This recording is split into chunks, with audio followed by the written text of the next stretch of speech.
guys, I just see I'm getting a couple more subscribers coming in. I'm just going to kind of give a little rundown of what's going on right now in my situation. As far as the Blazer goes and the projects goes, I do have another transmission for the Blazer.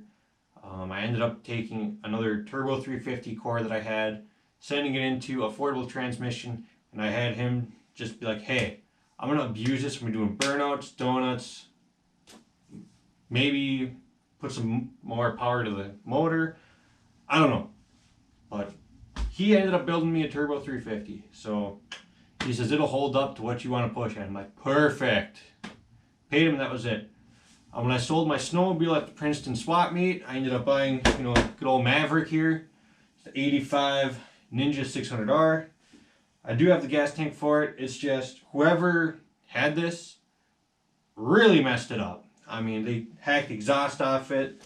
They punctured holes into the air box for more airflow or whatnot. And it's just like, these carburetors, they run off of the vacuum. It's all made to be right out of the box from the factory.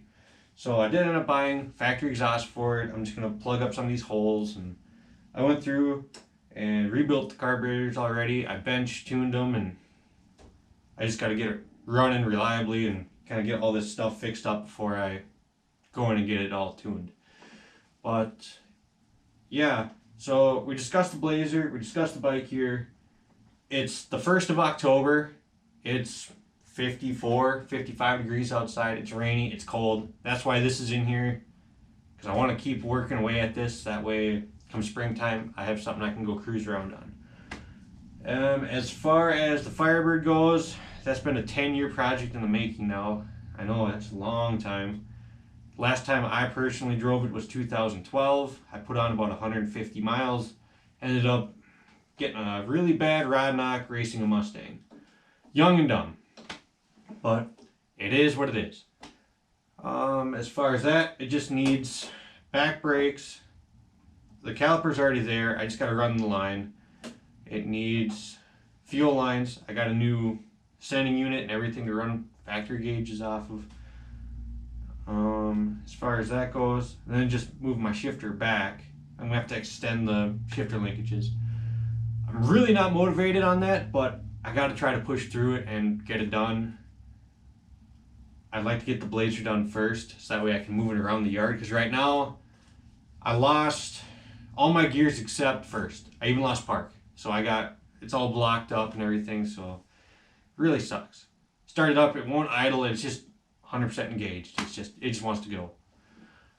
As far as the V8 S10 goes, I really, really want to start working on it, and I really want to get it done, because working on the Blazer, I see how easy it is to make the wiring harness on it.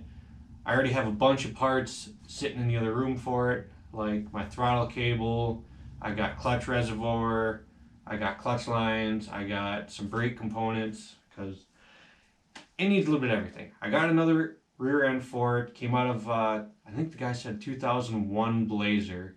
It's got 242 gear with a limited slip unit inside of it. It's disc brakes. I said that'd be perfect for it, because it's got the NV3500 trans, so it's 5-speed. That thing's going to be scary. But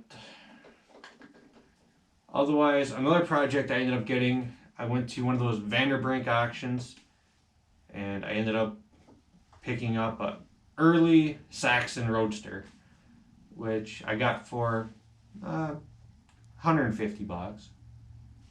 Dead honest here, $150 what I paid for it. It's a Roadster body. It's got the chassis. It's got the kerosene headlights, the kerosene tank. It's got 2 sets of steering wheels. It's got one wood spoke wheel that's still intact on it. The other one's broken apart. No rear end. Just a bunch of miscellaneous parts along with it. But the way I see it is, once I put that Blazer rear end in the V8 S10, I'm going to take that rear end out that's in the S10 right now, put it underneath that car, and be like, perfect. The guy over at Smith's Repair, Paul, yeah, he hooked me up with Ford Ranger 2.3 and a 3-speed automatic. It's a carbureted 2.3 out of an early Ranger. That's what I'm assuming here. And I'm just going to put that motor, that trans in it, that rear end, and I just got to figure out a front end on it. But that's long ways down the line. I'm just kind of, as parts come and as I don't have a use for stuff around home, like that rear end out of the S10, I'll just put it towards that in kind of a little pile where I have everything sitting.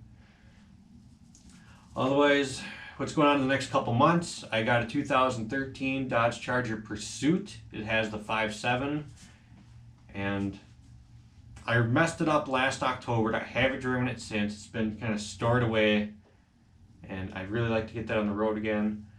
I think I messed up one of the lifters, one of the cylinder shutdowns, cylinder 5. I want to say it's the intake one, but I got to tear into it, and if I did break a lifter, hopefully it didn't wipe out the cam. If it did, it'll be a couple $1,000s. I just do not have the money or the time right now. As far as the house goes, I mean, it's a big project. I started working on the house here a couple months ago. I've been started off working on my cabinets, kind of repainting the whole kitchen area and whatnot, and then moved into one of my old bedrooms. I actually ended up finding some mildew and mold starting to grow, so I just been pounding out trying to get this place kind of good to go for winter. You know, scrubbing down the doors, scrubbing down the floors, tearing up carpeting in that room. I bought a brand new bed, brand new bedroom set, you know, the whole 9 yards. I'm just, you know what, the projects and stuff can wait. You got to worry about yourself too. So, let's see what else. You know, I'm living here by myself still, so it's always fun. It's me and my little kitty cat, Mr. Marty. He's hiding over there. I don't know what he's doing. He's doing something cat stuff. But I'm getting a phone call. Look at that.